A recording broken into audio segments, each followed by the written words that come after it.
నాకు సహాయము చేయుటకు త్వరగా రమ్ము. నేను శ్రమల పాలై దీనుడనైతిని, నన్ను రక్షించుటకు త్వరగా రమ్ము. ఈ పరిశుద్ధ ఆదివారమున నా ప్రభు మనకిస్తున్న వాగ్దానం ఏంటో తెలుసా? అన్ని వేళలా, అన్ని సమయముల్లో, అన్ని సందర్భాల్లో నీ సహాయకుడను నేనే, నిన్ను విడిపించువాడను నేనే, నిన్ను రక్షించువాడను నేనే. ఈ వాగ్దానమును నమ్మిన భక్తుడు తన నిస్సహాయ స్థితిలో, సౌలు యుద్ధ నుండి పారిపోయిన తరుణములో, యూదా అరణ్యములో దాక్కుని ఉండగా ఇదిగో మాటలు జ్ఞాపకం చేసుకుంటున్నాడు. ప్రభువా, నాకు సహాయము నీవేనయ్యా, నన్ను విడిపించువాడవు, రక్షించువాడవు నీవే తండ్రి. నీవు తప్ప ఈ లోకంలో నాకు ఎవ్వరూ లేరయ్యా. ఆ మాటలు జ్ఞాపకం చేసుకున్నా. ఆయన సన్నిధిలో ఒక చిన్న ప్రార్థన. నువ్వెలాంటి పరిస్థితుల్లో ఉన్నావు, ఎలాంటి శోధనల చేత తరమబడుతున్నావు, ఏ ఏ కారణాల చేత దేవుని సన్నిధికి దూరం అయిపోతున్నావు, ఏ చిన్న కారణము నిన్ను దేవునికి దూరం చేస్తుంది, ఈరోజు నువ్వు చేసే ఒక చిన్న ప్రార్థన వాటన్నిటి నుండి నిన్ను విడిపిస్తుంది, వాటన్నిటి నుండి నిన్ను తప్పిస్తుంది. చెబుదాం ప్రభుతో, అయ్యా నిన్ను మాత్రమే నేను నమ్ముకున్నానయ్యా, నీవు మాత్రమే నా ధైర్యం యేసయ్యా. నీ చేయి నన్ను నడిపిస్తుంది, నా స్థితిగతులన్నిటినీ మారుస్తుంది. నీవు మాత్రమే కృప చూపువాడవు. ప్రతి ఒక్కరూ ఈ మాటలు చెబుతూ ఆయన సన్నిధిలో ప్రార్థన చేస్తున్నారు.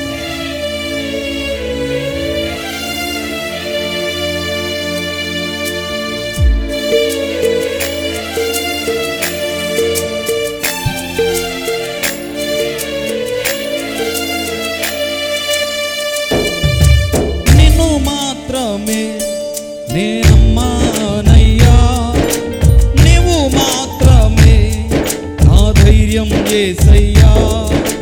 నిన్ను మాత్రమే నేనమ్మానయ్యా, నీవు మాత్రమే నా ధైర్యం యేసయ్యా. నీ బాహుబలమే నడిపించును, నా స్థితులన్నిటినీ సరిచేయును. నీ బాహుబలమే నడిపించును, నా స్థితులన్నిటినీ సరిచేయును. కృప చూపువాడవయ్యా నీ పిల్లలకు, కృప చూపువాడవయ్యా. అందరూ స్వరమెత్తి, కృప చూపువాడవయ్యా నీ పిల్లలకు, కృప చూపువాడవయ్యా. కలిసి పాడదామా? కృప చూపువాడవయ్యా నీ పిల్లలకు, యేసయ్యా. కృప చూపువాడవయ్యా. నీవు మాత్రమే, నిన్ను మాత్రమే నేనమ్మానయ్యా, నిన్ను మాత్రమే నా ధైర్యం యేసయ్యా. అందరూ కలిసి, నిన్ను మాత్రమే నేనమ్మానయ్యా, నీవు మాత్రమే నా ధైర్యం యేసయ్యా.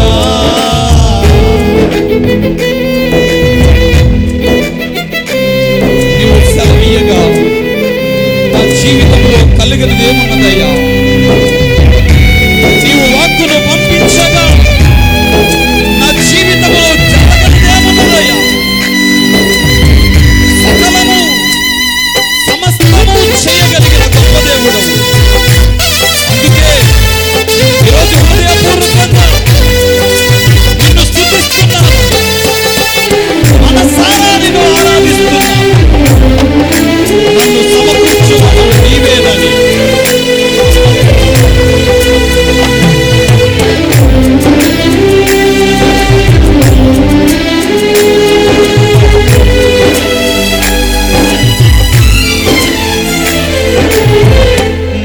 సెలవీయగా కలుగనిదేముంది, వాక్కును పంపగా జరుగనిదేమున్నది.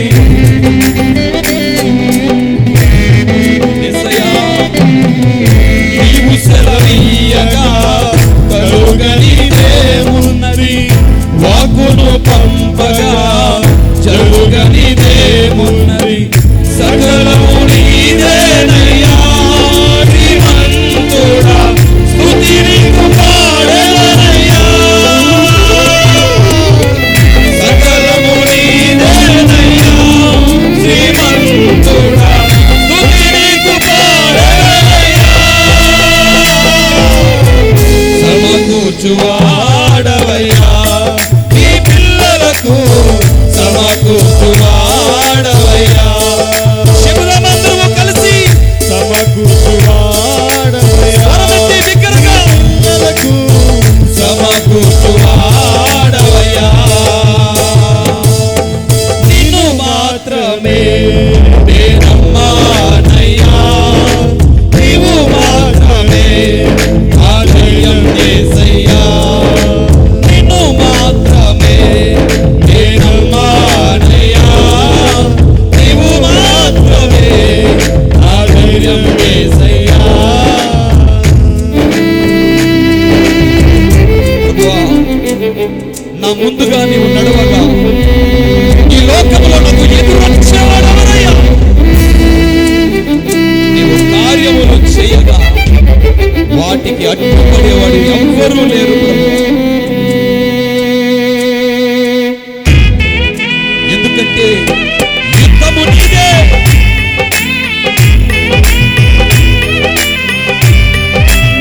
జయమిచ్చువాడవు నీవే.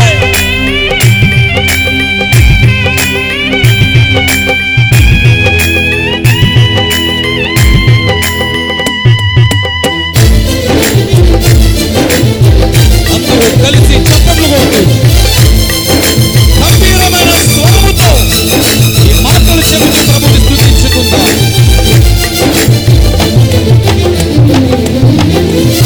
నా ముందు నీ ఉండగా ఎదురొచ్చువాడెవడు, కార్యము చేయగా అడ్డుపడువాడెవడు.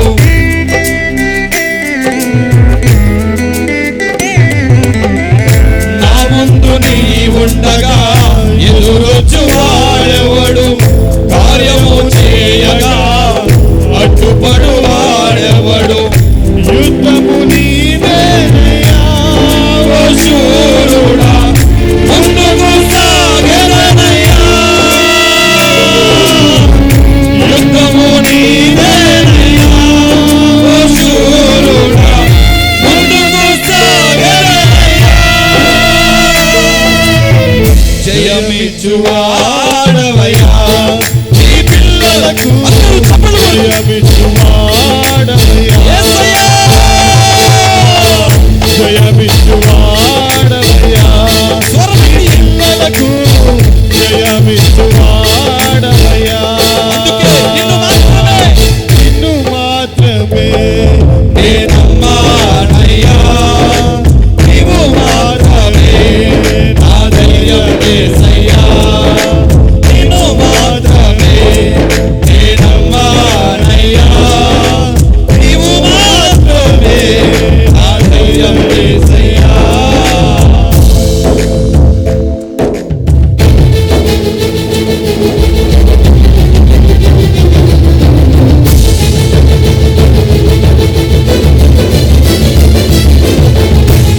నీవు కరుణించగా, నీవు కృప చూపగా ఈ భూమి మీద కాదనుడు వాడెవడయ్యా? శక్తితో బలముతో మమ్మను నింపగా ఈ లోకములో మమ్మను ఓడించేవారే లేరు ప్రభువా. నీవు మాత్రమే సహాయము చేయగలవు, నీవు మాత్రమే విడిపించి రక్షించగలవాడవు. అందుకే నీలో జీవించదను, నీతో సాగెదను, నీ వాక్యానుసారంగా బ్రతికెదనయ్యా అని అందరూ కలిసి మాటలు పడుతూ ప్రభుదాన్ని స్తుతించుకుంటారు.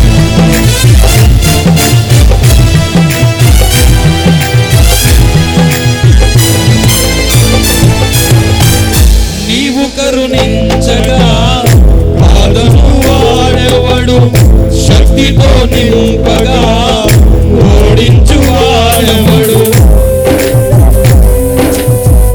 అందరూ కలిసి మాటలు.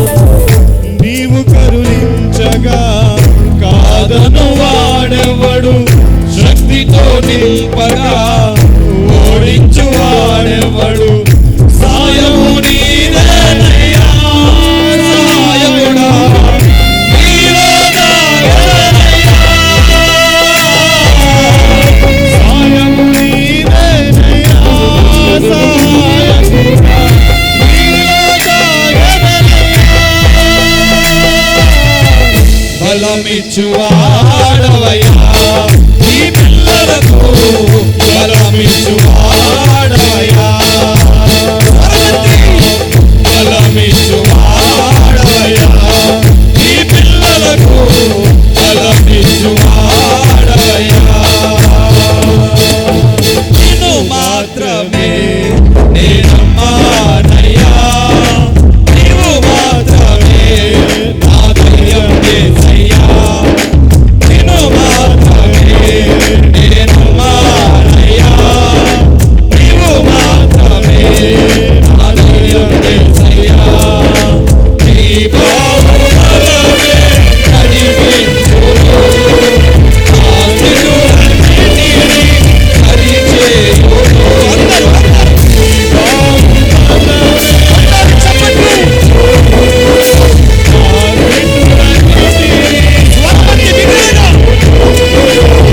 కృప చూపువాడవయ్యా నీ పిల్లలకు, కృప చూపువాడవయ్యా. కృప చూపువాడవయ్యా నీ పిల్లలకు, కృప చూపువాడవయ్యా. సమకూర్చువాడవయ్యా నీ పిల్లలకు, సమకూర్చువాడవయ్యా.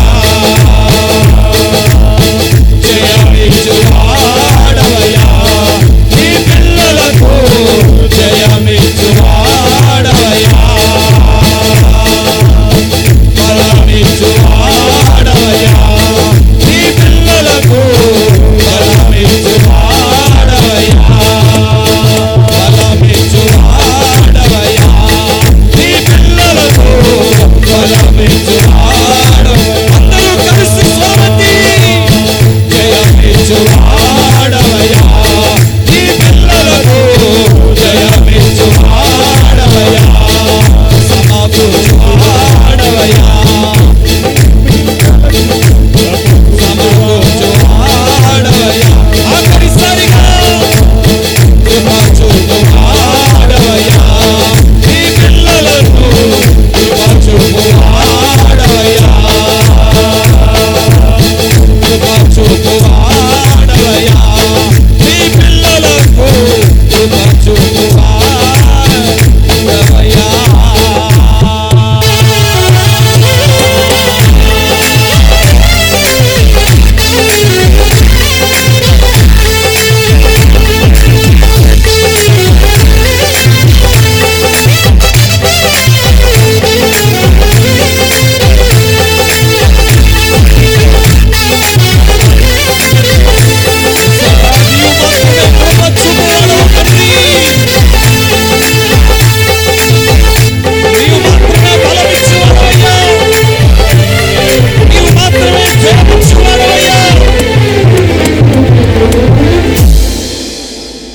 కృప చూపించి, జయమిచ్చి, బలమిచ్చి, సమకూర్చి మమ్మను నడిపించే దేవుడవు కేవలము నీవు మాత్రమేనయ్యా.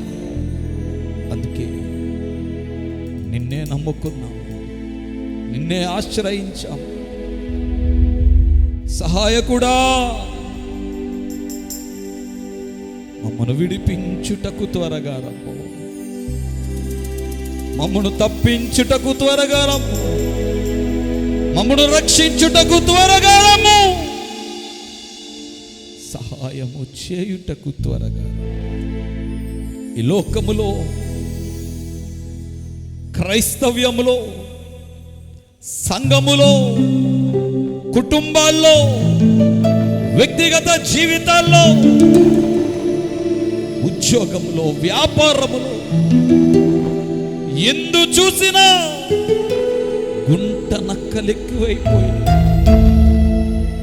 మనుష్యులను చెదరగొడుతున్నాయి. ఆత్మీయ జీవితాలు పాడు చేస్తున్నాయి. ప్రార్థనా జీవితాలు చల్లా చెదురు చేస్తున్నాయి. యేసయ్యా, నీవు మాత్రమే సహాయకుడు.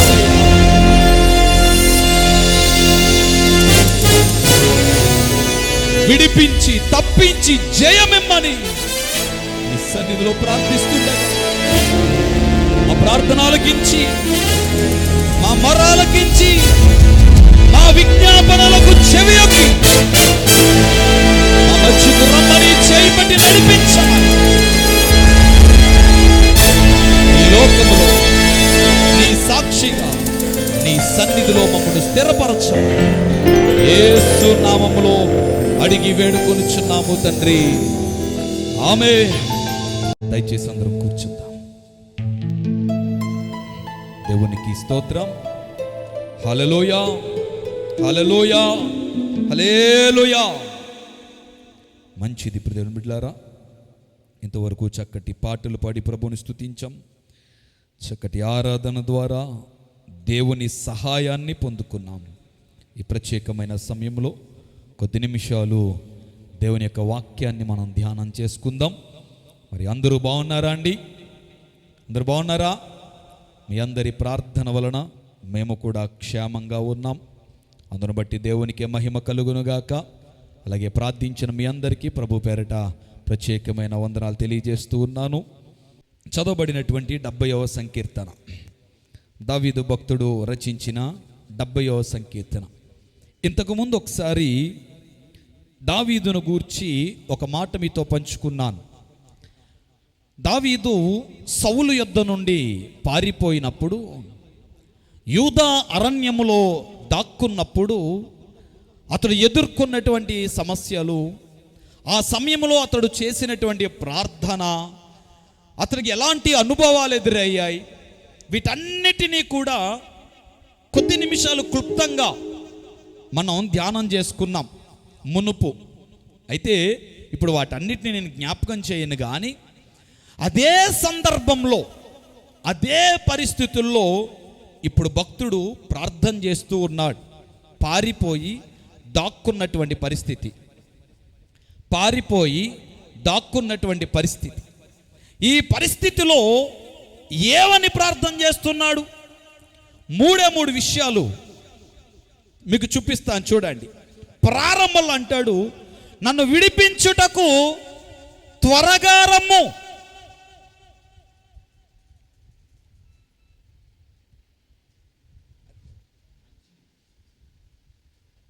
నన్ను విడిపించుటకు త్వరగా రమ్ము. 2, నాకు సహాయము చేయుటకు త్వరగా రమ్ము. ఆఖరిలో నన్ను రక్షించుటకు త్వరగా రమ్ము.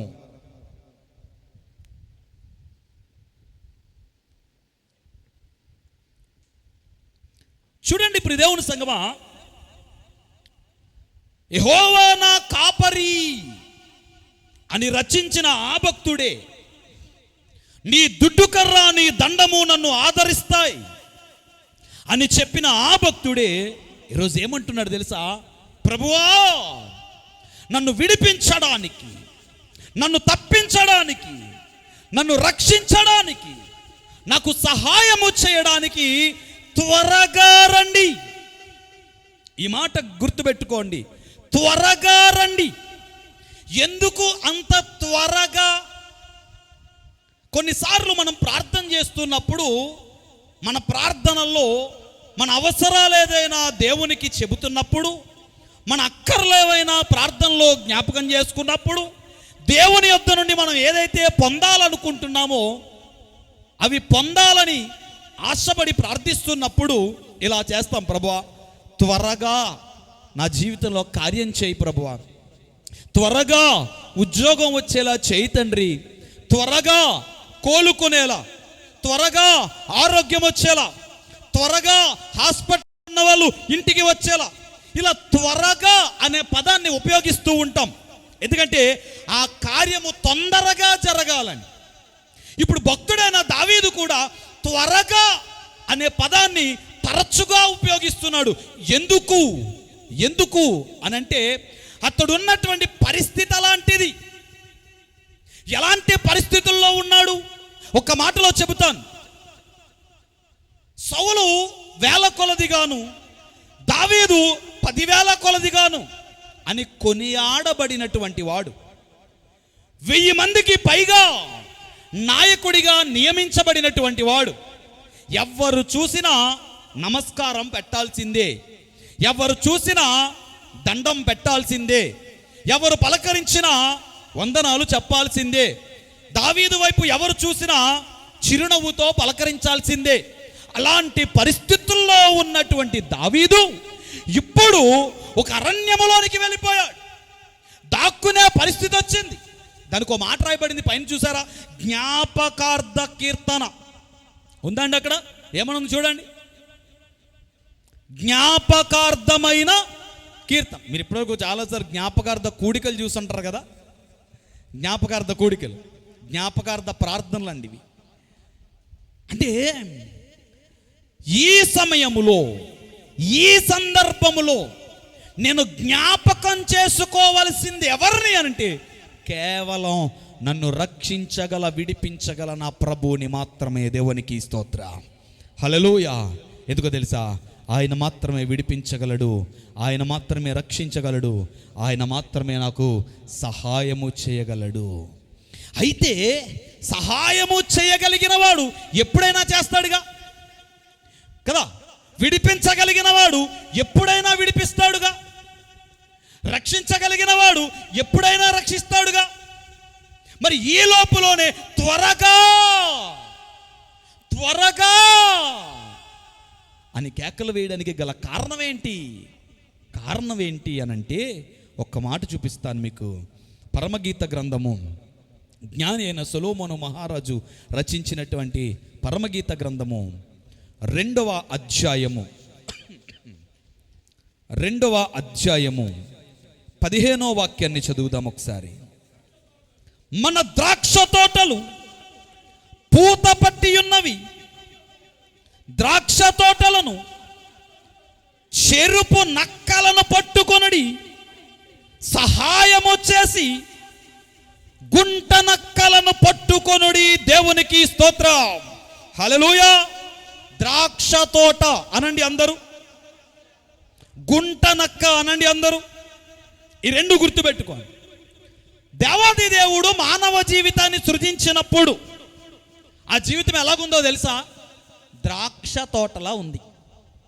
అంటే మీకు అర్థమయ్యేలా భాషలో చెప్పాలంటే, నిన్ను సృజించినప్పుడు, నిన్ను నిర్మించినప్పుడు, నిన్ను ఎన్నుకున్నప్పుడు, నిన్ను పిలుచుకున్నప్పుడు, నీ మీద కృప కనికరములు చూపినప్పుడు, నిన్ను ప్రేమించినప్పుడు, నీకోసం రక్తం చిందించినప్పుడు, నీకోసం సిలువకెక్కినప్పుడు, నిన్ను ఆయన సన్నిధిలోనికి చేర్చుకున్నప్పుడు, వాక్యము చేత నిన్ను బలపరుస్తున్నప్పుడు నీ జీవితం ఎలాగుందో తెలుసా?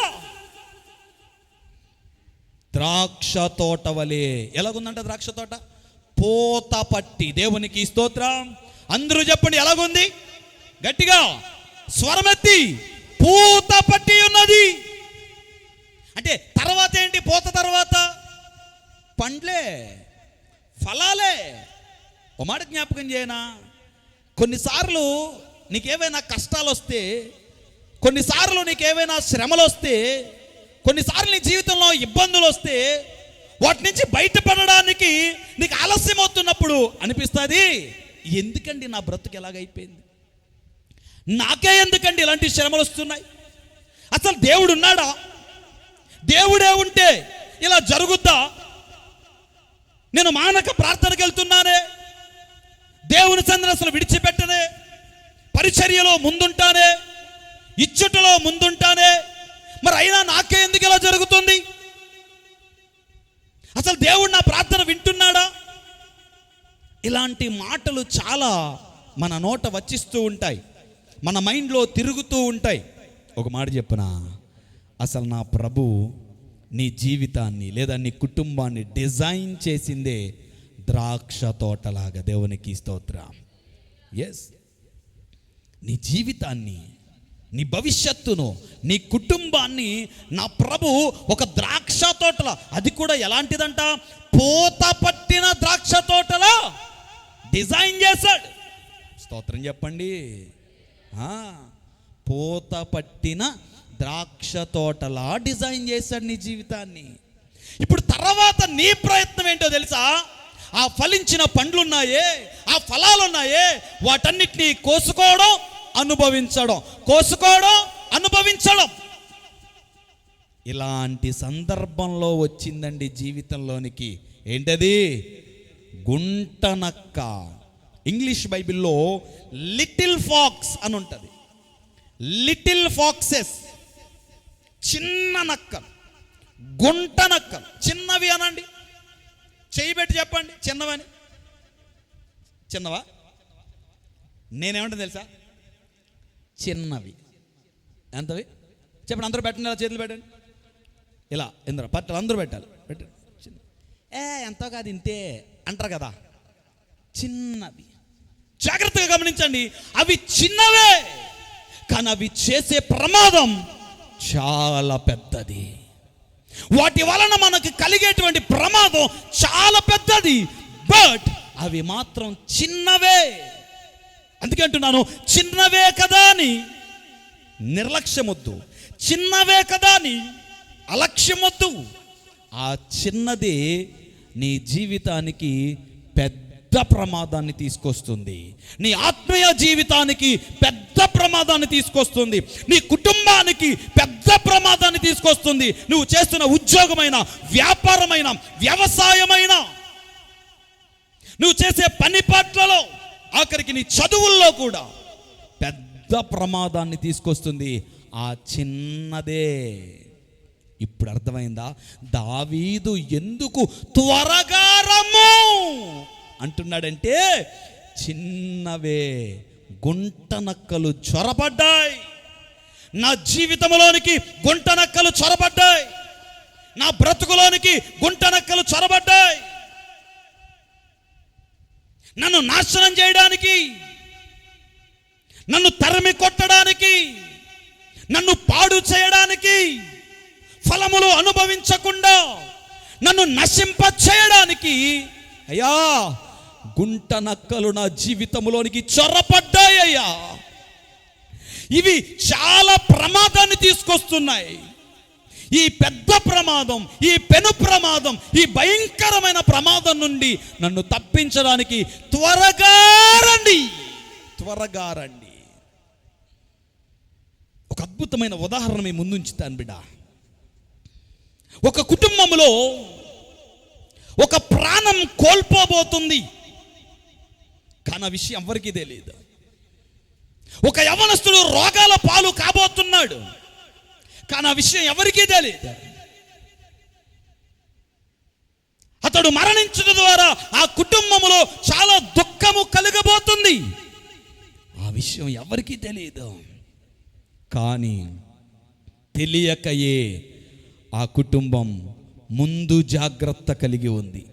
తెలియకుండానే ముందు జాగ్రత్త కలిగి ఉంది. ఓ మాట చెప్పనా క్రైస్తవుడా, అసలు క్రైస్తవుడంటేనే జీవితాంతం జాగ్రత్తగా ఉండాలి.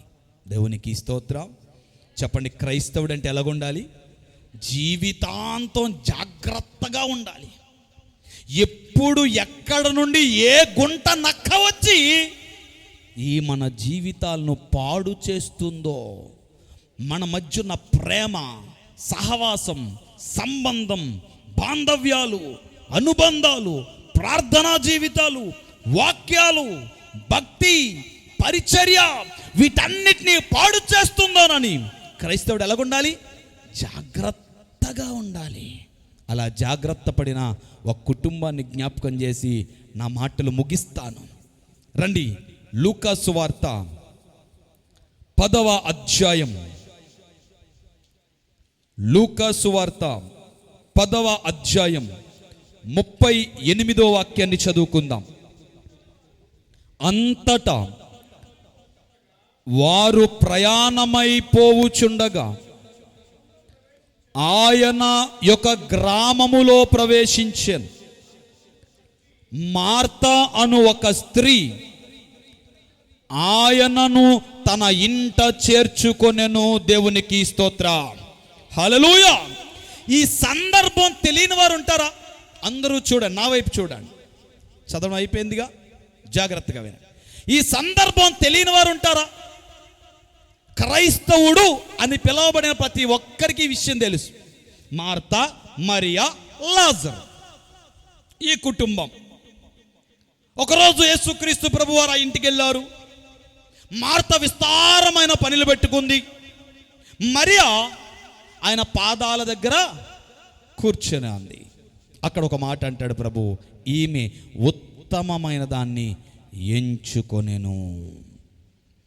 ఈ ఒక్క మాటను పట్టుకొని ఈరోజు చాలా సందర్భాల్లో, చాలా సంఘాల్లో చెప్పాలంటే చాలామంది సేవకులు సహితము మరియా ఉత్తమమైన దాన్ని ఎంచుకుంది, మార్త అయితే విస్తారమైన పనులు పెట్టుకుంది.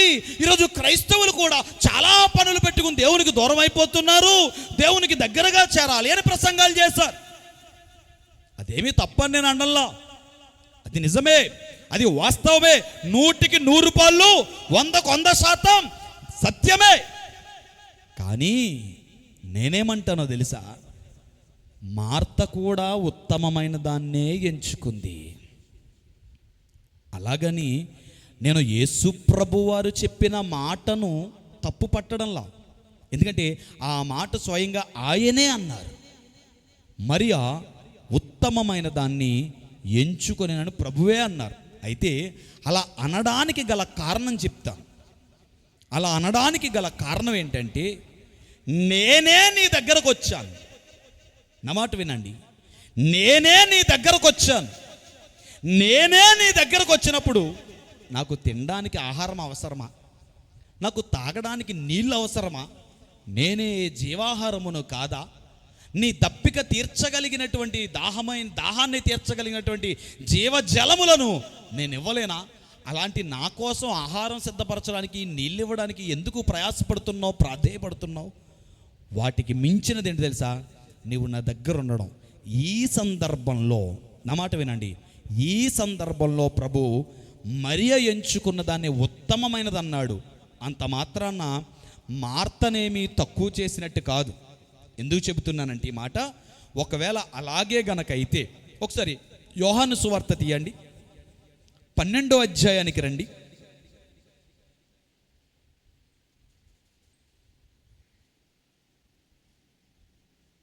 2వ వాక్యం చదవండి. మొదటి నుంచి చదవండి. కాబట్టి యేసు తాను మృతులలో నుండి లేపిన లాజరు ఉన్న బేతనియకు పస్కా పండుగకు 6 దినములు ముందుగా వచ్చాను. అక్కడ వారు ఆయనకు విందు చేసిరి. మార్త ఉపచారము చేసెను, లాజరు ఆయనతో కూడా భోజనమునకు కూర్చున్న వారిలో ఒకడు. దేవునికి స్తోత్రం. ఒకవేళ మార్త ఉపచారం చేయడమే తప్పైతే ఇక్కడ మరలా ఏం చేస్తుంది? ఉపచారమే చేస్తుంది. ఇక్కడ కూడా ప్రభువుకి ఏం సిద్ధపరిచారు? విందే సిద్ధపరిచారు. అంటే సందర్భం ముఖ్యం. ఇక్కడ ఆ సందర్భంలో విందక్కర్లా, ఆ సందర్భంలో ఉపచారం అక్కర్లా. ఆ సందర్భంలో నువ్వు నాతో ఉంటే చాలు. కానీ ఈ సందర్భంలో విందు అవసరం. ఈ సందర్భంలో వడ్డించేవారు కూడా అవసరం. భోజనానికి పిలిచారండి మనల్ని పెళ్ళికి, మనందరం వెళ్ళాం, కూర్చున్నాం, 1 గంట అయిపోతుంది, ఎవరో వడ్డించట్లా, 2 అయిపోతుంది, ఎవరో వడ్డించట్లా, 3 అయిపోతుంది, ఎవరో వడ్డించట్లా. ఎట తినేది? విందుకి వెళ్ళినోడు, పెళ్ళికి వెళ్ళినోడు, భోజన పంక్తిలో కూర్చున్నవాడు తినాలంటే వడ్డించేవాడు కావాలిగా. వంటలన్నీ సిద్ధంగా ఉండాలంటే అసలు వండేవాడు కావాలిగా. వాడు వండాలి అంటే వాటన్నిటినీ సరుకులను సమకూర్చేవాడు ఒకడు ఉండాలిగా.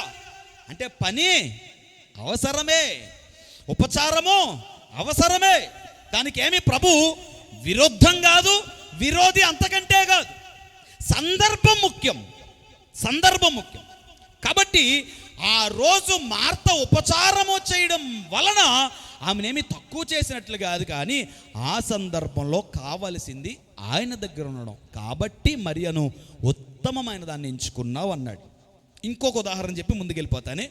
ఒకవేళ మీరు ఎన్ని చెప్పినా కుదరదండి, ఒప్పుకోమండి, లేదు కుదరదు, మరియే ఉత్తమమైనది నేను ఎంచుకుంది, మార్త బెబ్బే అదండి లేదు అనేటట్టయితే ఇంకొక రుజువు చూపిస్తాను. అదే యోహాను సువార్త 11వ అధ్యాయం 5వ వాక్యం చదవండి ఒకసారి.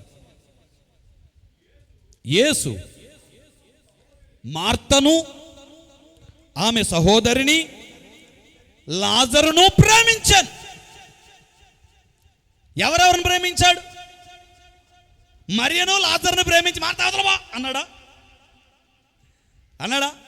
లేదు, నేను వచ్చినప్పుడు నువ్వు ఉత్తమమైన దాన్ని ఎంచుకోలేదు, నువ్వు విస్తారమైన పనులు పెట్టుకున్నావు, నువ్వు ఇంట్లోంచి అర్జెంట్గా బయటికి వెళ్ళిపో, దూరంగా వెళ్ళిపో, నాకు కనబడకో, ఐ హేట్ యూ అన్నాడా?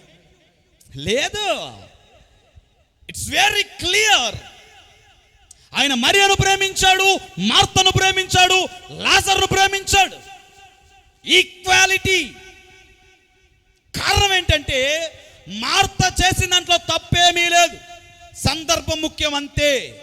అయితే నేననే మాట ప్రారంభంలో మీకు చెప్పాను, మార్త కూడా ఉత్తమమైన దాన్నే ఎంచుకుంది అన్నాను కదా. ఆ ఉత్తమమైనది ఏంటో తెలుసా? ఇప్పుడు చదవండి 38వ వచనం, లూకా సువార్త 10వ అధ్యాయం 38వ వాక్యం. అంతటా వారు ప్రయాణమైపోవుచుండగా ఆయన ఒక గ్రామములో ప్రవేశించెను. మార్తాను ఒక స్త్రీ ఆయనను ఇంట చేర్చుకొనెను. దేవునికి స్తోత్రం, హల్లెలూయా. చెప్పండి, ఏం చేసింది? ప్రభువును ఇంట చేర్చుకుంది. నేనంటాను, అది ఉత్తమమైన చర్య కాదా? చెప్పండి. ఎస్. ఈ భూమి మీద అన్నిటికంటే ఉత్తమమైనది ఏంటో తెలుసా? నువ్వు ప్రభువును కలిగి ఉండుట. దేవునికి స్తోత్రం. చెప్పండి, ఏంటండి? ప్రభువును కలిగి ఉండుట ఈ భూమి మీద అన్నిటికంటే ఉత్తమమైనది. నీకేమున్నా లేకపోయినా, నేను ఒక మాట చెప్పిన, తినడానికి ఒక పూట తిండి లేకపోయినా పర్వాలేదు. పొద్దున్న రాజు నాతో మాట్లాడుతూ అంటున్నాడు, అని ఆంటీ గారు నీకేమన్నా లంచ్ ఉండి వెళ్ళిపోయారా? లేదులే, పిన్ ఉంది కదా, ఏదో వండుతుందిలే, మరి ఉందో లేదో వెళ్ళిపోయిందో. అయినా వెళ్ళిపోతే నాకే కావాలంటే నువ్వు పెట్టవా అని. అదే నేను అందుకోసమే అడుగుతున్నాను. పక్కన పిన్ లేకపోతే ఎదురుగా రాజాలు ఉన్నారు, ఎదురుగా రాజు లేకపోతే ఈ పక్కన గౌరక్క ఉంది, ఈ ముగ్గురు లేకపోతే బయట బోల్డ్ హోటళ్ళు ఉన్నాయి. అంత దూరం వెళ్ళకపోతే మా సంఘస్థులు ఇంకా ఉన్నారు కదా, మళ్ళీ వాళ్ళ ముగ్గురు పేర్లే చెప్పాడు, మళ్ళీ మా పేర్లు చెప్పలేదు అంటే మా ఇంటికి భోజనానికి రాడన్నమాట అని ఏమనుకోకండి. అందరింటికి భోజనానికి వస్తాం పిలిస్తే మీరు. దేవునికి స్తోత్రం. అందరి ఇళ్లలో తింటాం. మళ్ళీ అయ్యగారికి సన్న బియ్యమే వండాలి, ఎక్కువ రేటే వండాలని లేదు, కోటా బియ్యం పెట్టినా తింటాం. ఖచ్చితంగా బిర్యానీయే పెట్టాలి, చికెనే పెట్టాలని ఏమీ లేదు, చారుండినా తింటాం. పేచీలన్నీ కేవలం ఇంట్లోనేనండి. ఎవరి పేచీలైనా ఇంట్లోనే. బెండకాయ వండారు, బీరకాయ వండారు, పొట్లకాయ వండారు అంటే నీరసం వచ్చేది ఇంట్లోనే. బయటికి వెళ్ళిన తర్వాత ఏది పెట్టినా తినాల్సిందే, చారు పెట్టినా తినాల్సిందే. అదే ఇంట్లో చారు పెట్టినాక నీరెట్టేస్తాం కదా. కాబట్టి మీరు ఎవరు పిలిచినా వస్తాం, ఏం పెట్టినా తింటాం, దాంట్లో ఏం లేదు. ఎందుకు చెప్తున్నా అంటే, ఈ పూట ఒకవేళ ఇంట్లో వండకపోయినా పెట్టేవాళ్ళు ఎవరైనా ఉన్నారు. ఒకవేళ వాళ్ళు లేకపోతే ఇంకొకరు ఉన్నారు, వాళ్ళు లేకపోతే ఇంకొకరు ఉన్నారు. అసలు ఎవరూ లేకపోతే ఒక పూట తినకపోతే ఏమీ ప్రాణాలు పోవు. ఎన్నో రోజులు ఉపవాసం ఉండడాలి అలవాటు మనకి. వరుసగా కొన్ని రోజులు ఉండగలం, వరుసగా 3 రోజులు ఉండగలం, వరుసగా 7 రోజులు ఉండగలం, వరుసగా 20 రోజులు ఉండగలం, 40 రోజులు ఉండగలం, 100 రోజులు ఉన్నటువంటి దాఖలాలు ఉన్నాయి. కాబట్టి ఒక్క పూట తిండి లేకపోతే ఏమీ జరిగిపోదు, అయిపోదు, చచ్చిపోం. ఎందుకు చెప్తున్నంటే, ఇలా మన జీవితంలో ఏమీ లేకపోయినా పర్వాలేదు, కానీ ప్రభువు లేకపోతే మాత్రం చాలా భయంకరం. ఎందుకు తెలుసా? ప్రభువు ఎప్పుడైతే నీ జీవితంలో లేడో అప్పుడే నీ జీవితంలోనికి గుంటనక్కలు చొరబడతాయి. అందుకే అవి నీ జీవితంలోనికి రాకముందే ప్రభువుని నీ జీవితంలో కలిగి ఉండాలి. దేవునికి స్తోత్రం. హల్లెలూయా చెప్పండి. అవి నీ జీవితంలోనికి రాకముందే ప్రభువును నీ జీవితంలో కలిగి ఉండాలి. ఎందుకో చెప్పనా, మీరు ఒక పెద్ద బోన్ రెడీ చేసి దానికి ఒక పెద్ద డోర్ పెట్టి లోపల ఓ గేదెని వేసేసి, గేదె కదా పెద్దది, ఎక్కువ మాంసం ఉండేది, ఇంకేమైనా ఉందా పని, ఏ ఒంటో ఏనుగో వేసేద్దామా? అవి మనకెక్కడ దొరుకుతాయి? సింపుల్గా దొరికేది ఏంటంటే గేదె కదా. ఏ రాత్రో అలా విలేజ్లోకి వెళ్ళామంటే ఎవడొకడు పాకలో కట్టేస్తాడు, పట్టుకొచ్చామంటే వేసేడివే ఏమండి, తయారుగా దొరికేసేది.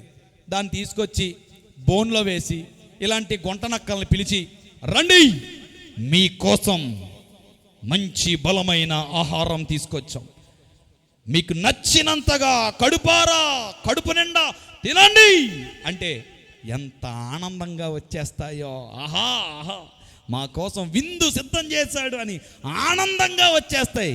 కట్ చేస్తే ఆ గేదె వెనకాల సింహాన్ని పెట్టాం. ఆ బోన్లో గేదె వెనకాల ఒక సింహం పెట్టాం. ఇప్పుడు చెప్పండి, ఒక్క నక్కైనా లోపలికి వెళ్ళే ప్రయత్నం చేస్తుందా?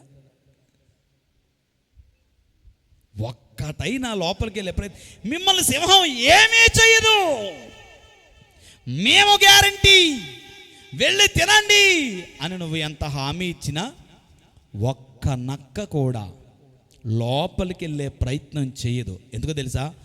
లోపలున్నది సింహం. దేవునికి స్తోత్రం. ఈ పూట నేను చెప్పే సువార్త అదే. నీ జీవితం చెరిపివేయకుండా, నీ కుటుంబం పాడైపోకుండా, నీ భవిష్యత్తు నాశనం అయిపోకుండా, గుంటలక్కలు చొరబడి నీ పోతను రాల్చేయకుండా నీ ఫలములు నువ్వు అనుభవించాలంటే, నువ్వు వృద్ధి చెందాలంటే, దీవించబడాలంటే నీలో యూదా గోత్రపు కొదమ సింహమైన నా ప్రభు ఉండాలి. దేవునికి స్తోత్రం. నువ్వు ప్రభువును కలిగి ఉంటే ఈ లోకంలో ఏ గుంటనక్క నీ జీవితంలోనికి, నీ కుటుంబంలోనికి వచ్చే ప్రయత్నం కూడా చెయ్యదు. దేవునికి స్తోత్రం. హల్లెలూయా. అందుకంటున్నాడు దావీదు, ప్రభువా నన్ను విడిపించుటకు, నాకు సహాయము చేయుటకు, నన్ను రక్షించుటకు త్వరగా రండి. మీరు త్వరగా వచ్చి నా జీవితంలో ఉంటే ఏ గుంటనక్క నా జీవితంలోనికి త్వరపడదు. అందుకు భక్తుడు ఇంతగా ప్రార్థన చేస్తూ ఉన్నాడు. ఈ చిన్నవి అనుకున్నామే గుంటనక్కలు చాలా ప్రమాదకరమండి. అవి పెను ప్రమాదాన్ని తీసుకొస్తాయి. మీ అందరికీ తప్పిపోయిన కుమారుని స్టోరీ తెలుసుగా. తండ్రి అంటే ఎంత సంతోషంగా ఉండేవాడో, ఎంత ఆనందంగా గడిపేవాడో. అతడు కావలసినవన్నీ అనుభవించేవాడు. ఏం కావాలంటే అవి. మొన్న మే నెలలో జ్యూస్ తాగుదామని దానవాయిపేటలో జ్యూస్ షాప్కి వెళ్ళి సీతాఫలం జ్యూస్ చెప్పాను. ఆడు నన్ను కింద నుంచి పైకి చూశాడు. అలాగా, ఏ డబ్బులు ఏమన్నా అనుకుంటున్నావా, ఇటు అలా చూస్తున్నావు అనుకుని, ఏనా అలా చూస్తున్నావే, సీతాఫలం జ్యూస్ ఒకటి చెయ్యన్నా అన్నాను. బెదరో, ఈ సీజన్లో సీతాఫలం దొరకదు, కావాలంటే చెప్పు మామిడి పండు జ్యూస్ చేస్తాను అన్నాడు. ఓహో, ఈ సమయంలో సీతాఫలం దొరకదా, ఓకే అయితే మామిడి పండు చేసేలే అని అది తాగాను అన్నమాట. అంటే సీతాఫలం అనేది సీజనల్ ఫ్రూట్ కదండి. అది కొన్ని సందర్భాల్లో దొరుకుతుంది, కొన్ని సందర్భాల్లో దొరకదు. ఎందుకు చెబుతున్నానంటే, ఈ తప్పిపోయిన కుమారుడు ఉన్నాడు కదా, వీడికి నాకులాగే మే నెలలో సీతాఫలకాయ జ్యూస్ తాగాలనిపించింది అనుకో. ఆ నాన్న దగ్గరికి వెళ్ళి, నాయనా నాకు సీతాఫలకాయ కావాలన్నాడు అనుకో. ప్రపంచంలో ఎక్కడ సీతాఫలం దొరుకుద్దో అక్కడి నుంచి తెప్పించగలడు. వాడు అర్థమైందా? వాడికి సీతాఫలం కావాలి అంటే అది ఒకవేళ అన్సీజన్ అయినా, వాడు నివసిస్తున్న దేశములోనే ఆ ఫలము దొరకకపోయినా, వేరే దేశంలోనైనా, ప్రపంచంలో ఎక్కడి నుండైనా వాడు కోరినది తీసుకొచ్చి వాడి చేతుల్లో పెట్టగలిగిన తండ్రిని కలిగి ఉన్నాడు. అంత ఆస్తిపరుడు, అంత సంపద కలిగినటువంటి వాడు, అలాంటి తండ్రి ప్రేమ కలిగినటువంటి వాడు. అలాంటి వాడు ఈరోజు అదే తండ్రికి దూరం అయిపోయాడు. అలాంటి వాడు తన ఇంటికి దూరం అయిపోయాడు, తన దేశానికి దూరం అయిపోయాడు. దుర్వ్యాపారముల చేత తన ఆస్తినంతటిని పాడు చేసుకొని ఎంతగా దిగజారిపోయాడంటే పందుల కుడితే తినడానికి దిగజారిపోయాడు. ఏంటి, అన్సీజన్లో కూడా ఫ్రూట్ తినగలిగిన వాడు పందులు తినే కుడిత కోసం ఆరాటపడేంతగా దిగజారిపోయాడు. నేనంటాను, ఎందుకు నీకు ఎంత భయంకరమైన దుస్థితి వచ్చింది, నీ పరిస్థితి ఎందుకు ఇలాగైపోయింది అని అంటే, ఎందుకో తెలుసా, వాడి జీవితంలోనికి స్నేహితుడు అనే గుంటనక్కు వచ్చాడు. గుంటనక్కలు ఎలా వస్తాయి అది చెప్తున్నాను ఇప్పుడు. కొన్ని సందర్భాల్లో మన గుంటనక్కలు ఎలా తెలుసా, మన జీవితంలోకి స్నేహితుల రూపంలో వస్తాయి. చెప్పండి, ఎలాగో వస్తాయి? స్నేహితుల రూపంలో వస్తాయి. అందుకే ఇంట్లో అమ్మ నాన్న అంటారు, రే ఆడు జత పట్టొద్దురా అంటారు, రే ఈడితో తిరగొద్దురా పాడైపోతావు అంటారు, రే అటు వెళ్ళకరా అంటారు, రే ఇటు వెళ్ళకరా. ఇంకా అటు వెళ్ళకపోతే ఎక్కడే ఆడుకో, మా కళ్ళ ముందే ఆడుకో, మాకు వినబడేలాగే ఆడుకో. ఇలా ప్రస్తుత రోజుల్లో అదే మంచిది. నీ కంటికి కనబడనంత దూరం, నీ చెవికి వినబడనంత దూరం వెళ్ళాడా చెప్పలేం ఏం జరుగుద్దో. వాడి స్నేహితుడు ఎలా అంటాడో చెప్పలేం. కాబట్టి ప్రస్తుత రోజుల్లో అదే మంచిది. కాబట్టి ఇప్పుడు దేవుని సంగమా గమనించండి, ఎంతో సంపద కలిగినటువంటి వాడు, తండ్రి ప్రేమ కలిగినటువంటి వాడు ఈరోజు పందుల కుడితే తినంతగా దిగజారిపోవడం కారణం ఏంటంటే స్నేహితుడి రూపములో వచ్చిన గుంటనక్క. అదేం చేస్తుంది తెలుసా, ఆ గుంటనక్క నీ జీవితాన్ని పాడు చేస్తుంది. నీ జీవితాన్ని పాడు చేస్తుంది. ఓ ప్రశ్న అడుగుతాను, చెప్పండి. మీలో ఎంతమందికి, అంటే మీ ఫ్రెండ్స్, మీ అందరికి ఫ్రెండ్స్ ఉన్నారా? ఓకే. మీ ఫ్రెండ్స్లో ఎంతమందికి మీరు క్రైస్తవులని తెలుసు? ఎవరికి తెలుసా? మీ ఫ్రెండ్స్ అందరికీ తెలుసా నువ్వు క్రైస్తవుడు అని?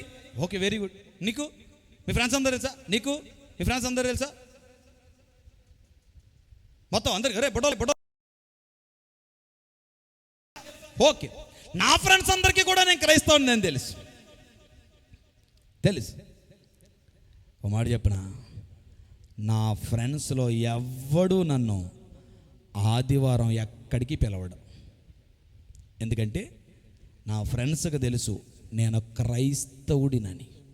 ఇప్పుడు చెప్పండి, మీ ఫ్రెండ్స్కి తెలుసా నువ్వు క్రైస్తవుడు అని? ఎలాంటి క్రైస్తవుడు అని తెలుసు? పర్లేదు వచ్చేస్తాడులే అని తెలుసా? పర్లేదు ఓ రోజు ప్రార్థన మానేస్తే వచ్చేస్తాడులే అని తెలుసా? ఏది ఏమైనా రాడు అని తెలుసా? నిన్నో మొన్నో కానీ నేను రాజు ఒక కాఫీ షాప్ దగ్గర ఒక నలుగురిని కలిసాం. ఎవరో ఏంటో డీటెయిల్స్ అన్నీ అవసరం లేదు, లైవ్ కూడా అక్కర్లేదు, అవన్నీ సింపుల్గా చెప్తా. ఆ సందర్భంలో మాట్లాడుతున్నప్పుడు వాళ్ళు ఆదివారం కుదురుతుందా మీకు అని ఏదో సంథింగ్ అడిగితే నేను ఇంకా కాఫీ అలా సిప్ చేస్తున్నాను. నెక్స్ట్ నా మాట చెప్పబోతున్నాను. ఈ లోపల రాజు అనేస్తున్నాడు, ఏమంటే ఏది ఏమైనా ఆదివారం అంటే డివోషనల్ డే, కుదరదు అన్నాడు. అన్నావు లేదా? అబద్ధం చెప్పానా? లైవ్ సాక్షిగా అండి. అంటే ఆదివారం క్రైస్తవుడికి ఏం రోజు? డివోషనల్ డే, అంటే భక్తి చేసేటువంటి రోజు. అది ఏదో ఉదయం సండే స్కూల్కి వెళ్ళినా ఒక అరగంట అయిపోయింది కాదు, ఉదయం చర్చికి వెళ్ళిపోయి 1 గంటకి అయిపోయింది కాదు. ఆ రోజంతా నీ మైండ్లో రన్ అవ్వాల్సింది వాక్యమే, నువ్వు చేయాల్సింది ప్రార్థనే. ఆ రోజంతా నువ్వు ఎలాగుండాలి? దేవుని యందు భయభక్తులు కలిగి అవసరమైతే దేవుని సన్నిధిలో గడిపేవాడిగా ఉండాలి. దేవునికి స్తోత్ర, హల్లెలూయా. ఇప్పుడు చెప్పండి, నీ ఫ్రెండ్కి నువ్వు ఎలాంటి క్రైస్తవుడు అని తెలుసు? ఏం పర్లేదులే అని క్రైస్తవుడిగా తెలుసా? అయితే ప్రారంభమైంది ఏ నక్క చెప్పండి? చిన్న నక్క. అదే మరి, ఆ చిన్నదే ఆ చిన్నది ఏం చేసింది ఇప్పుడు నిన్ను? ఒక్కసారే ఆదివారం ప్రార్థన మానేలా చేసింది. ఒక్కసారే. నువ్వు ఒక్కసారి అంటే పాస్టర్ గారు ఒప్పుకుంటాడు. ఆయన ఎందుకు ఒప్పుకుంటాడు కదా? ఈ ఒక్కసారికే కదా పర్లేదులే అని అనేది ఎవరు? అయితే నీ సంఘస్థులో, లేకపోతే నీ ఇంటివారో, లేదంటే నీ పాస్టర్ గారో. ఆయన ఎందుకు ఒప్పుకుంటాడు? ఆయన ఎందుకు ఒప్పుకోడో చెప్తాను.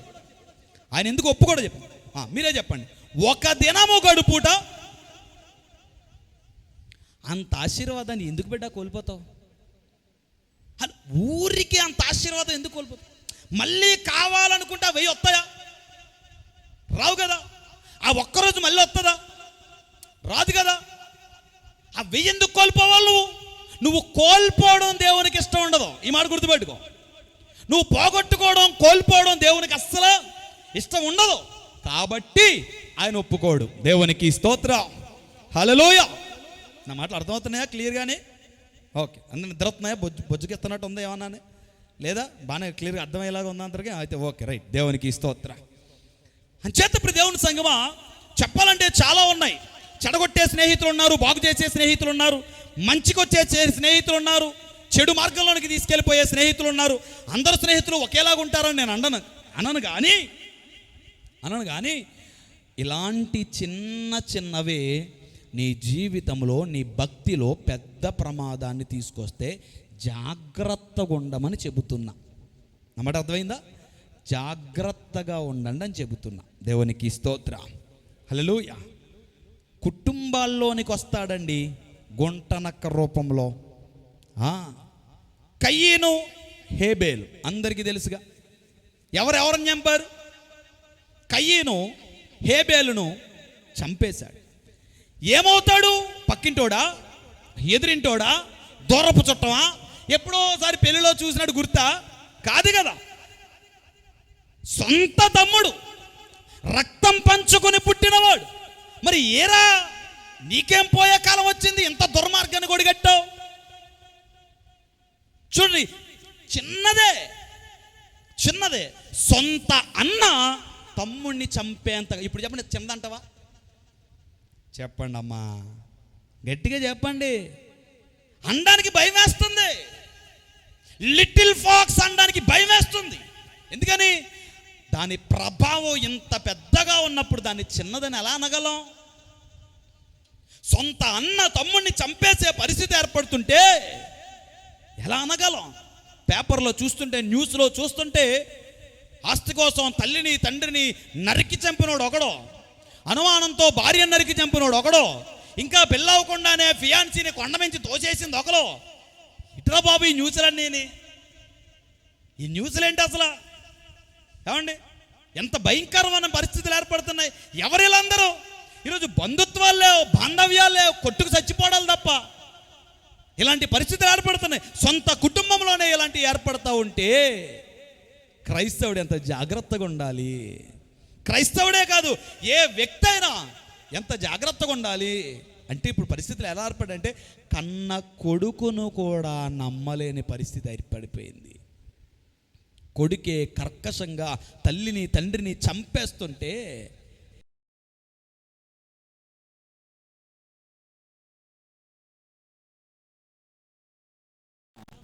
స్నేహితుల్ని ఎలా నమ్ముతాం? ఇరుగు పొరుగు వారిని ఎలా నమ్ముతాం? ఇలాంటి పరిస్థితులు ఏర్పడిపోతుంది. మీకు ప్రారంభంలోనే అన్నాను, అందుకే ఈ మాటలు జ్ఞాపకం చేస్తున్నా. ప్రారంభంలోనే ఒక మాట అన్నాను. ఈరోజు చాలా జీవితాలు పాడైపోవడానికి కారణం గుంటనక్కలు చొరబడుతున్నాయి.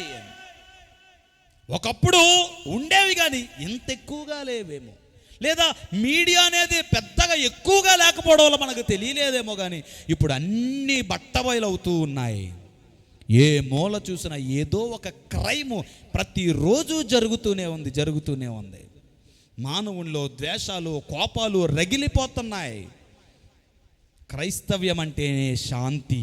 ఇది గుర్తుపెట్టుకోండి అందరూ. దేవునికి స్తోత్రం. ఈ గుంటనక్క ఏం చేస్తుంది తెలుసా? ఆ శాంతిని తీసేస్తుంది, ఆ సమాధానాన్ని తీసేస్తుంది. బంధువు రూపంలోనే, రక్త సంబంధి రూపంలోనే ఈ చిన్నది పెద్ద భయంకరమైన ప్రమాదాన్ని నీ జీవితంలోనికి తీసుకొస్తుంది. వ్యాపారాల్లో ఉన్నాయి, వ్యవసాయాల్లో ఉన్నాయి. అవునండి, అంతెందుకండి, చెప్పుకుంటూ పోతే చాలా ఉన్నాయి. యెజబెల్ ఉందా? ఎవరిని చంపించింది? నాబోతుని చంపించిందా? కారణం ఏంటి? వ్యాపారం. కారణం ఏంటి? వ్యాపారం. పొలం ఇవ్వలేదని. ఇలా చూసుకుంటూ పోతే చాలా ఉన్నాయి. బైబిల్లో చెప్పడానికి చాలా సందర్భాలు ఉన్నాయి. టైం అయిపోతుందని ముగించేస్తున్నాను. ఆఖరికి గుంటనక్కలు ఎందులోకి చొరబడుతున్నాయి తెలుసా? సంఘాల్లో కూడా చొరబడుతున్నాయి. చెప్పండి, ఎందులోకి? సంఘాల్లోకి చొరబడుతున్నాయి. మమ్మల్ని పట్టించుకోలేదని ఒకడు అలుగుతాడు, మా ఇంటికి రాలేదని ఇంకొకడు కోపగెత్తాడు. క్రిస్మస్ డే వచ్చేస్తున్నాయి కదా, క్రిస్మస్ డ్యాన్సులు ఇంకో 6 నెలల్లో. ఈ క్రిస్మస్ డ్యాన్సుల్లో మమ్మల్ని ముందెట్లేదని ఒకడు కోపగెత్తాడు, మమ్మల్ని మధ్యలో పెట్టలేదని ఒకడు కోపగెత్తాడు. స్పెషల్ సాంగ్స్ మాకివ్వలేదని ఒకడు, ఏది పార్టిసిపేట్ చేయించలేదు నాతో ఒకడు. మీటింగులు పెడతాం, అవి పెడతాం, ఇవి పెడతాం, అన్నీ పెడతాం. ఇన్ని రకాలు ఎందులో చొరబడుతున్నాయి? సంఘాల్లో చొరబడుతున్నాయి. ఆఖరికి ఎంత భయంకరమైన పరిస్థితి అయిపోయిందంటే, సంఘంలోకి ఇద్దరు కొట్టుకోవడం. ఇద్దరు పక్క పక్కన ఉన్నారు కదా, లిక్కికి స్వరూపాకి గొడవ అనుకోండి, కొట్టుకున్నారు అనుకోండి. ఇప్పుడు భోజనాలు, బంతిలో కూర్చున్నారు. ఆ బంతిలో లిక్కి కూర్చుంది, స్వరూప ఒడ్డెత్తుంది. వరుసగా వేసుకెళ్ళిపోద్ది, లిక్కిగా 5 దాటా పక్కలకి వేసుకెళ్ళిపోద్ది. ఇప్పుడు ఆ కూర్చున్నోడికి ఎలాగుంటుంది? ఈ పక్కన లడ్డేసి ఈ పక్కన లడ్డేసి ఈ ఆకులోనే లడ్డేయకపోతే చెప్పండి, ఇప్పుడు తప్పు చేసింది ఎవరో? వడ్డించేవాడు. ఏ స్వరూపాన్ని అంటావే పాపం. స్వరూప వేస్తుంది పాపం, అందరికీ వేస్తుంది. స్వరూప తినకపోయినా వేస్తుంది, అందుకే పాపం సన్నంగా ఉంటుంది తినక కదా. కానీ వాళ్ళ అమ్మే ఒప్పుకోదు. సరే, దాని గురించి తర్వాత మాట్లాడుకుందాం. హల్లెలూయా. ఇప్పుడు తప్పెవరిది? వడ్డించిన వాడిది. కానీ ఆడెవడి మీద కోపకెత్తాడు తెలుసా? చెప్పండి గట్టిగా. పాస్టర్ గారి మీద కోపకెత్తాడు, లేదా సంఘం మీద కోపకెత్తాడు. ఏ రాలేదారా అంటే, నాకు లడ్డే లేదు. నేను కానీ వేస్తానేట్రా నీకు లడ్డూలు అంటే ఇది చిన్నదా పెద్దదా అంటే, సంఘంలో కూడా పెను ప్రమాదం సృష్టించే చాలా ఉన్నాయి. నేను పెద్ద పెద్ద చెప్పట్లా, చిన్న చెప్తున్నాను. ఎందుకంటే కామెడీగా అనిపించినయా మీకు? నవ్వొచ్చినవి లేదా అంటే, కామెడీగా అనిపించినవి, నవ్వొచ్చినవి, సిల్లీ రీజన్సే సంఘాన్ని ఏం చేస్తున్నాయి? 2 ముక్కలు చేస్తున్నాయి. అందుకే చెప్తున్నా, చిన్నదే పెద్ద ప్రమాదం. కాబట్టి ఒక సంఘంలోనికి వచ్చిన తర్వాత నానా విధాలమైన వ్యక్తులు ఉంటారు, నానా ఆలోచనలు కలిగి ఉంటాం, నానా పద్ధతులు కలిగి ఉంటాం. సంఘములో ఎప్పుడు ఒకటి గుర్తుపెట్టుకోండి, సర్దుకుపోవడం అలవాటు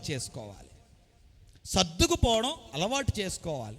నిజంగా వడ్డించేవాడికి ఆఖరుడికి భోజనం లేదు, ఏం పర్వాలేదు, పరిచర్య చేశాను, అంతకంటే దీవెనేంటి నాకు, ఇంటికి వెళ్ళి సాయంత్రం తింటాం. ఇలా సర్దుకుపోయేటువంటి తత్వం ఉండాలండి సంఘాల్లో.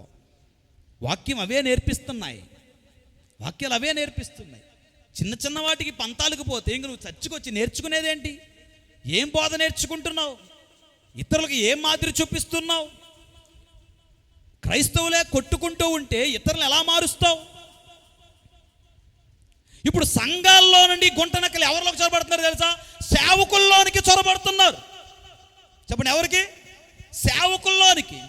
ఇప్పుడు ఎలాగా సేవకుల్లోనికి? ఇప్పుడు ఎలాగంటే, ఎవరో ఏదో తీసుకొచ్చారు నాకు తినమని, అవన్నీ పైకి చెప్పకూడదు అసలే. అక్కడ కాదు, ఇక్కడ లైవ్. ఏమండి, తీసుకొచ్చారు, ఇప్పుడు అది నేను తినేయాలనుకుంటున్నాను కానీ తినకూడదు. తినేయాలనుకుంటున్నాను కానీ బైబిల్ ప్రకారం తినకూడదు. ఇప్పుడు మన పాస్టర్ గారు అంటే బైబిల్ అంతా చదివినోడే కదా, 1-2 సార్లు 3 సార్లు చదివి ఉంటాడు. ఏవేవి ఎక్కడ ఉన్నాయో ఎంతో కొంత ఐడియా ఉంటుంది కదా బుర్రలో. అవన్నీ బయటికి తీసి ఎతికి ఏదో దానికి అల్లా మెలికెట్టి 3 వేసి లాగేసి ఫైనల్గా ఏం చేస్తాడంటే, ఓ ప్రసంగం చేస్తాడు యూట్యూబ్లో, ఏదైనా తినొచ్చు. నాకు తినాలనిపించి నువ్వు తినొచ్చని నీ మీదకు రుద్దేస్తున్నాను అన్నమాట. ఇప్పుడు గుంట నాకు ఎవరిలోకి వచ్చింది? పర్లేదు, గట్టిగా చెప్పండి. అదన్నమాట. సంఘాల్లో నుంచి గుంటనక్కలు ఎక్కడికి వస్తున్నాయి? సేవకుల్లోనికి వస్తున్నాయి. అందుకేనండి ఈరోజు భూమి మీద ఇన్ని రకాల డినామినేషన్స్. ఏ కోణం పడితే ఆ కోణంలో ఒక సంఘం ఏర్పడుతుంది. కారణం ఏంటి? పరిశుద్ధ గ్రంథంలో అన్ని సంఘాలు లేవే. ఎఫెసు సంఘం, ఫిలిప్పు సంఘం, కొరింథు సంఘం అవి డినామినేషన్స్ కాదురా బాబు. ఎఫెసు అనే ప్రాంతంలో ఒక సంఘం, కొరింథు అనే ప్రాంతంలో ఒక సంఘం, అది విషయం. కానీ ఈరోజు ఇన్ని రకాల భేదాలు, విభేదాలు. మీ సంఘంలో పలానా పద్ధతి, మా సంఘంలో పలానా పద్ధతి, అక్కడ అలాగా, ఇక్కడ అక్కడ చప్పట్లు కొట్టకూడదు, ఇక్కడ చప్పట్లు కొట్టవచ్చు, ఇక్కడ గెంతులు వేస్తే అక్కడ గెంతులు వేయకూడదు. ఏంటి ఇన్ని? అంటే నాకేదో చేయాలనిపిస్తుంది, అది చేసి ఏదోలాగా హైలైట్ అవ్వాలి, జనాన్ని ఆకర్షించాలి. ఇప్పుడు ఏం చేస్తానంటే బైబిల్లో ఒక వాక్యం తీస్తాను, దాన్ని మొత్తం ఏం చేస్తాను, జనాలకి రుద్ది పాడేస్తాను. అంతే, అయిపోయింది. జనాలకు రుద్ది పాడేస్తాను. నేను అంటున్నాను, ఇవన్నీ చిన్న చిన్నవే అన్నింటినీ నాశనం చేస్తున్నాయి. అందుకే ఈరోజు ఈ సందేశానికి మనం పెట్టుకున్న పేరేంటో తెలుసా? క్రైస్తవ్యంలో గుంటనక్కలు. వ్యక్తిగత జీవితంలోనికి చొరబడుతున్నాయి, ఆత్మీయ జీవితంలోకి చొరబడుతున్నాయి, ప్రార్థనా జీవితంలోనికి చొరబడుతున్నాయి, నీ ఉద్యోగం, వ్యాపారం, చదువుల్లోనికి చొరబడతా ఉన్నాయి, సంఘంలోనికి చొరబడతా ఉన్నాయి, సేవకుల్లోనికి చొరబడతా ఉన్నాయి. అందుకే అందరూ అంతటా జాగ్రత్తగా ఉండాలి. దేవునికి స్తోత్రం. అందరూ, ఏ భేదమూ లేదు. నువ్వైనా, నేనైనా, ఎవరైనా, ఎంతటి గనుడైనా జాగ్రత్తగా ఉండాల్సిందే. కాబట్టి ఒకవేళ ఇలాంటి ఏ చిన్న గుంట నక్కైనా నీ జీవితంలోనికి వచ్చిందా, నిన్ను నువ్వే ఒకసారి పరీక్షించుకో. ఒకప్పుడు నువ్వు ఎలాంటి భక్తిని కలిగి ఉన్నావు, ఇప్పుడు ఎలాంటి భక్తి కలిగి ఉన్నావు? ఒకప్పుడు ప్రార్థన అంటే, పరిచర్య అంటే ఎంత ఆసక్తి కలిగి ఉన్నావు, ఇప్పుడు ఎలాంటి ఆసక్తిని కలిగి ఉన్నావు? ఒకప్పుడు దేవునికి ఎంత దగ్గరగా ఉన్నావు, ఇప్పుడు ఎంత దూరం అయిపోతూ ఉన్నావు? ఒకప్పుడు నీ స్వభావం ఎలాంటిది, ఇప్పుడు నీ స్వభావం ఎలాంటిది? ఒకప్పుడు నీ ఆలోచనలు, నీ మాటలు, నీ పద్ధతులు, నీ నడవడిక ఎలాంటిది, ఇప్పుడు నీ ఆలోచనలు, నీ మాటలు, నీ పద్ధతులు, నీ నడవడిక ఎలాంటిది? ఏమన్నా వ్యత్యాసం వచ్చిందా? ఏదన్నా చిన్న తేడా వచ్చిందా? ఏదన్నా కొంచెం మార్పు వచ్చిందా? గల కారణం ఏంటి? ఏ గుంటనక్క చొరబడింది, దాన్ని తరిమి కొడదాం. కేవలం ప్రార్థన తరిమి కొడుతుంది. ఆయన జయమిచ్చువాడని ఇందాక ఆరాధనలో పాడుకున్నామే. ఆయన కృప చూపువాడు, ఆయన బలమిచ్చువాడు, ఆయన జయమిచ్చువాడు. అందుకే నిన్ను మాత్రమే నమ్ముకున్నానయ్యా. జ్ఞాపకార్థ ప్రార్థనలో దావీదు ప్రభువుని జ్ఞాపకం చేసుకోవడానికి కారణం అదే. నాకు సహాయం చేయడానికి, నన్ను విడిపించడానికి, నన్ను తప్పించడానికి, నన్ను రక్షించడానికి నీవు తప్ప ఎవ్వరూ లేరు ప్రభువా. నువ్వే వచ్చి నన్ను విడిపించు, నన్ను రక్షించు, నన్ను తప్పించు, నాకు సహాయం చేయి. ఎందుకంటే నీవే కృప చూపువాడవు, నీవే బలమిచ్చువాడవు, నీవు మాత్రమే జయమిచ్చువాడవు, ఆ గుంట నక్కలను తరిమి కొట్టగలిగిన వాడవు. కావున ప్రియ దేవుని సంగమా, ఈరోజు ఈ సందేశం విన మనందరి జీవితాల్లో, కుటుంబాల్లో, ఉద్యోగ వ్యాపారాల్లో, ఆత్మీయ జీవితాల్లో, సంఘాల్లో, పరిచర్యల్లో ఏ చిన్న నక్క, ఏ గుంట నక్క చొరబడకుండా వాటికంటే ముందుగా ప్రభు వచ్చునుగాక. యూదా గోత్రపు కొదమ సింహముగా ఆయన నిలిచి రావాలనుకుంటున్నా, రాబోతున్నా ప్రతి గుంట నక్కను తరిమి కొట్టునుగాక. కృప చూపించి, సహాయం చేసి, బలమిచ్చి, జయమిచ్చి ఆయన సాక్షిగా మనందరినీ నిలవబెట్టునుగాక. అట్టి జీవితం ఈ వాక్యం విన్న మనందరికీ, మన కుటుంబాలకు దేవుడు అనుగ్రహించునుగాక. ఆమెన్. ప్రార్థన చేసుకుందాం. తల్ల వంచండి. మునుపు నీవు నా జీవితంలో చేసిన మేలులు, నా జీవితంలో చేసిన గొప్ప కార్యాలు నేను మర్చిపోలేనయ్యా. నా ప్రాణమున్నంత వరకు వాటిని జ్ఞాపకం చేసుకుంటా. ఇదిగో దావీదు భక్తుడు యూదా అరణ్యములోనికి వెళ్ళిపోయినప్పుడు, సౌలు యుద్ధ నుండి పారిపోయినప్పుడు నిన్ను జ్ఞాపకం చేసుకున్నా. ప్రభువా, మునుపు ఎంతో కృప చూపించావు, మునుపు ఎంతో బలమిచ్చి నడిపించావు, మునుపెంతో గొప్ప జయమిచ్చావు. ఇప్పుడు కూడా నీవే సహాయం చేయగలవు. నీవు మాత్రమే కృప చూపించగలవు. నీవు మాత్రమే నాకు బలం ఇవ్వగలవు. నీవు మాత్రమే నాకు జయం ఇవ్వగలవు ప్రభువా. జ్ఞాపకం చేసుకో బిడ్డా, నీ ఆత్మీయ జీవితంలోనికి ఏది జ్వరబడింది, నీ ప్రార్థన జీవితంలోనికి ఏది జ్వరబడింది, నీ కుటుంబాన్ని చల్లా చెదరు చేయడానికి ఏది చొరబడింది, ప్రభు చేసిన మేలులు జ్ఞాపకం చేసుకో. ఈరోజు కష్టం వచ్చిందనో, ఈరోజు శోధన వచ్చిందనో, ఈరోజు శ్రమ వచ్చిందనో సంఘం మీదో దేవుని మీదో నిందలు వేయొద్దు. ఆయన ఉపకారాలను జ్ఞాపకం చేసుకో, ఆయన మేలులను జ్ఞాపకం చేసుకో. నా ప్రాణమున్నంత వరకు విడచిపోలేనయ్యా. నా ప్రాణమున్నంత వరకు విడిచిపోలేనయ్యా.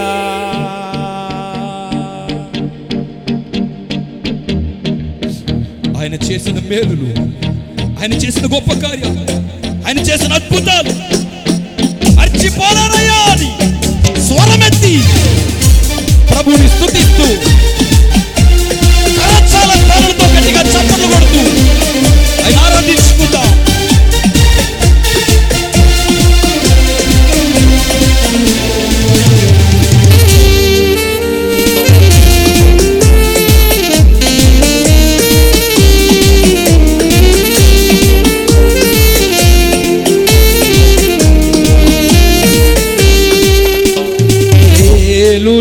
నీ మేలులు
జలములలో వెళ్ళినా నేను మునిగిపోలేదయా.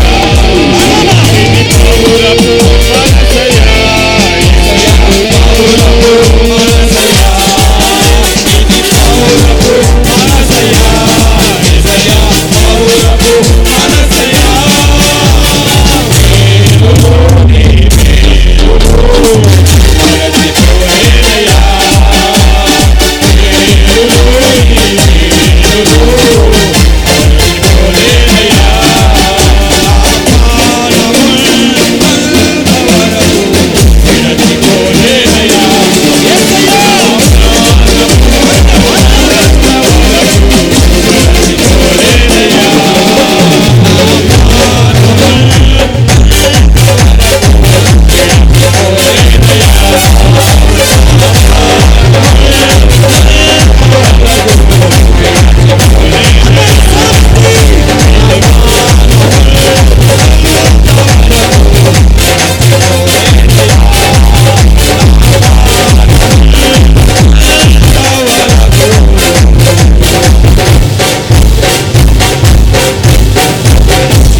గట్టిగా చప్పలు కొడుతూ దేవుని మహిమ పడతాం. నీది గొర్రె పిల్ల మనసయ్యా, యేసయ్యా, గొర్రె పిల్ల మనసయ్యా. నీది పావురపు మనసయ్యా, యేసయ్యా, పావురపు మనసయ్యా. నీది ప్రేమించే మనసయ్యా, యేసయ్యా, ప్రేమించే మనసయ్యా. నీవు మాత్రమే సహాయము చేయగలవాడు, నీవు మాత్రమే రక్షించగలవాడు. ఎందుకంటే నీ మనస్సు గొర్రెపిల్ల మనస్సు, నీది పావురపు మనస్సు, నీది ప్రేమించే మనస్సు, నీది కృప చూపించే మనస్సు. నీవంటే తెలియనిటప్పుడే, నిన్ను ఎరుగనప్పుడే నన్ను ప్రేమించు, నన్ను ఎన్నుకున్నావు, నన్ను పిలుచుకున్నావు, నన్ను ఏర్పరుచుకున్నావు, నీ సన్నిధిలో స్థిరపరిచు, నీ వాక్యము చేత బలపరిచావు, నా ప్రార్థనలకు జవాబిచ్చావు, మేలులు చేసావు, గొప్ప కార్యాలు చేసావు, ఆశీర్వదించు, వృద్ధి చెందించావు, ఉన్నతమైన స్థానంలో నిలబెట్టావు. కానీ ఇప్పుడు ఫలించ సమయం వచ్చినప్పుడు, పూత పట్టి పండ్ల కొరకు ఎదురు చూస్తున్నప్పుడు, అయ్యా మా జీవితాల్లోనికి, మా కుటుంబాల్లోనికి, మా ఆత్మీయ జీవితాల్లోనికి, సంఘాల్లోనికి, సేవకుల్లోనికి గుంట నక్కలు చొరబడుతున్నాయి. గుంట నక్కలు చొరబడి పాడు చేస్తున్నాయి, చెడగొడుతున్నాయి, నాశనం చేస్తున్నాయి. తండ్రి త్వరగా రండి అయ్యా, త్వరగా వచ్చి విడిపించండి అయ్యా, త్వరగా వచ్చి సహాయం చేయండి అయ్యా, త్వరగా వచ్చి రక్షించండి అయ్యా. నీవు మాత్రమే, నీవు మాత్రమే సహాయం చేయగలవు. నీవు యూదా గోత్రము కొదమ సింహం, నీ వస్తే, నీ ఉంటే, ఈ లోకంలో ఏ గుంట నక్క మా జీవితంలోనికి రావడానికి కూడా సాహసించదు, మా బ్రతుకుల్లోనికి అడుగు పెట్టడానికి సాహసించదు, ఆత్మీయ జీవితాలు పాడు చేయడానికి సాహసించదు. అందుకే ఈరోజు నిన్ను మా జీవితాల్లోనికి, మా కుటుంబాల్లోనికి, మా హృదయాల్లోనికి, మా సంఘాల్లోనికి ఆహ్వానిస్తున్నాము. త్వరగా రండి ప్రభువా, త్వరగా రండి అయ్యా. ఈ ప్రత్యేకమైన సమయంలో మేము చేసిన ఈ ప్రార్థన, ఈ మొర్ర, ఈ కన్నీటిని నా దాటిపోక త్వరగా వచ్చి గుంట నక్కల నుండి తప్పించి విడిపించి రక్షించి సహాయము చేసి వాటిని పారద్రోలమని బలమునిచ్చి శక్తినిచ్చి జయ జీవితమును మాకు దయచేయమని నీ